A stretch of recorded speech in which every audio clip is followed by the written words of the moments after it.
অসম সাহিত্য সভার ১০৭তম বর্ষে নতুন সংযোজন কলকাতায় যাত্রা শুরু করলো অসম সাহিত্য সভা।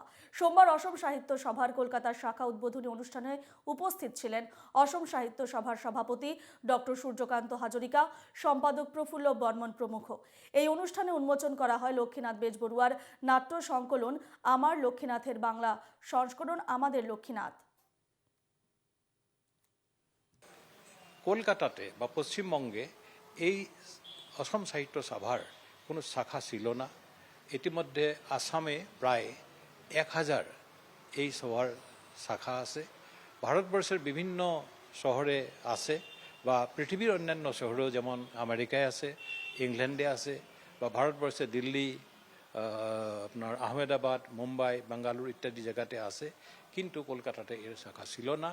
আজকে আমাদের জন্য একটা খুব আনন্দের দিন যে কলকাতায় অসম সাহিত্য সভার একটা শাখা প্রতিষ্ঠা হয়েছে। আমরা আশা করছি এই শাখা দিয়ে এখানকার যারা সদস্য হয়েছেন ওদের মাধ্যমে দিয়ে আসাম এবং পশ্চিমবাংলার সাহিত্যিক সম্পর্ক একটা গড়ে উঠবে। বিভিন্ন ভাষা বিষয়ক নিয়ে আলোচনা চক্র হবে, আর বিভিন্ন উৎকৃষ্টতম গ্রন্থগুলি উভয় ভাষায় অনুবাদের মাধ্যমে